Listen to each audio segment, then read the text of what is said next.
এবং গতকাল থেকে আমরা যে বিষয়গুলো দেখছি এখন পর্যন্ত কিন্তু ফলাফল কখন ঘোষণা করা হবে সেটি আসলে নিশ্চিত করে কিছু বলা যাচ্ছে না। যদিও নির্বাচন কমিশনার একটু আগে তিনি বলেছেন যে নির্বাচনের ফলাফল ঘোষণা করবেন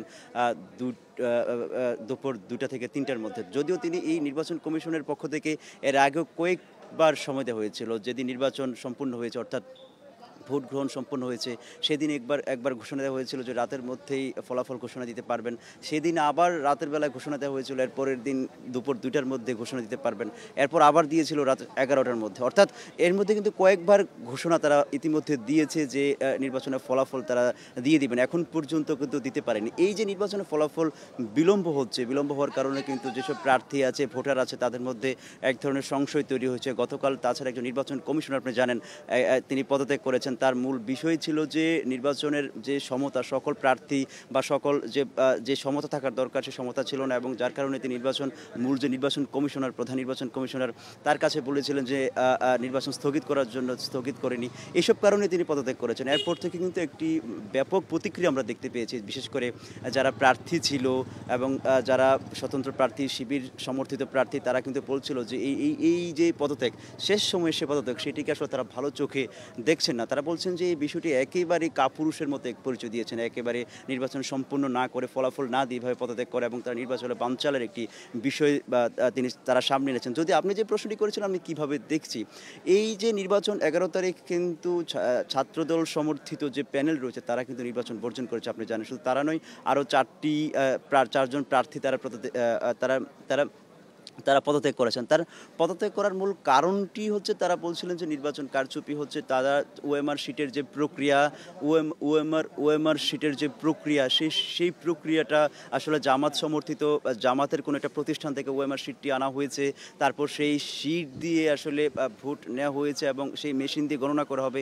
এরকম কয়েকটা বিষয় তারা সামনে এনেছিল। তবে বিএনপি সমর্থিত এই নির্বাচন কমিশনের কিন্তু যে ছাত্রদল সমর্থিত যারা আছেন তারা কিন্তু বলছিলেন যে বর্জন করার আগে যে এই ওএমআর শিটটি যেন তারা আসলে তারা ভোট যে গণনার প্রক্রিয়া যেন তারা ম্যানুয়াল পদ্ধতিতে হয় এবং সেই কারণে কিন্তু নির্বাচন কমিশনও সেই বিষয়টি মেনে নিয়ে ম্যানুয়াল পদ্ধতিতেই করা হয়েছে এবং ওএমআর শিটে যে ওএমআর মেশিন দিয়ে যে গণনা পদ্ধতি সেটি কিন্তু তারা করেনি। যার কারণে কিন্তু এত বিলম্ব হচ্ছে এবং ম্যানুয়াল পদ্ধতিতেই তারা কিন্তু সেটি তারা গণনা করছে। আপনি জানেন যে প্রায় ১১,৪৪২ জন ভোটার রয়েছে। এর মধ্যে প্রায় ৮,০০০ অর্থাৎ ৬৭ বা ৬৮% ভোট পড়েছে। সব মিলিয়ে ভোটের মধ্যে প্রায় ২১টি কেন্দ্র রয়েছে, হল রয়েছে। ২১টি হলের মধ্যে প্রায় ২১টি হল যে হল সংসদ সেটি কিন্তু ইতিমধ্যেই গণনা শেষ হয়েছে। আর বাকি যে কেন্দ্রীয় সংসদ অর্থাৎ আরও যে ২১টি হলের মধ্যে প্রায় ১৫-১৬টি ইতিমধ্যে শেষ হয়েছে এবং নির্বাচন কমিশনের একটু আগেও কিন্তু বলেছিল যে ২টার মধ্যে তাদের ফলাফল ঘোষণা করতে পারবে। এখন দেখা যাক আসলে কতটুকু ফলাফল ঘোষণা করতে পারবে। তবে এই বিষয়টি একটি নির্বাচন ৩৩ বছর পর বহুল কাঙ্ক্ষিত একটি নির্বাচন, এই নির্বাচন হওয়ার পরে আবার সেই ফলাফল নিয়ে এত আসলে বিলম্ব সেটি আসলে শিক্ষার্থীরা মেনে নিতে পারছেন। আমরা কালকে কিন্তু সারা রাত এখানে বসেছিলাম। আপনারা জানেন আপনি যেমনটি বলছিলেন যে হচ্ছে ছাত্রদল বলেছিল ভোটের ব্যালট পেপার হচ্ছে ম্যানুয়ালি গণনা করতে হবে। ওএমআর শিট গণনা করার একটা উপায় ছিল মেশিন দিয়ে।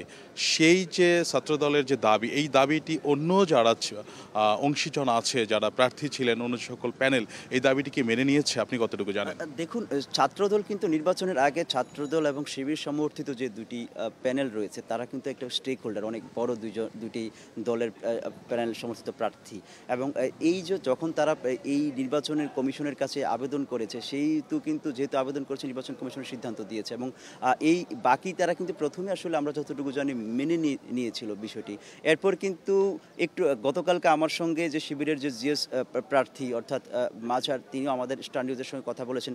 তিনি কিন্তু তখন বলেছিলেন শুধুমাত্র ছাত্রদলের সুপারিশের কারণেই কিন্তু আজকে তারা ম্যানুয়াল পদ্ধতিতে তারা নির্বাচন ভোট গণনা শুরু হয়েছে এবং এই কারণে কিন্তু এত বিলম্ব।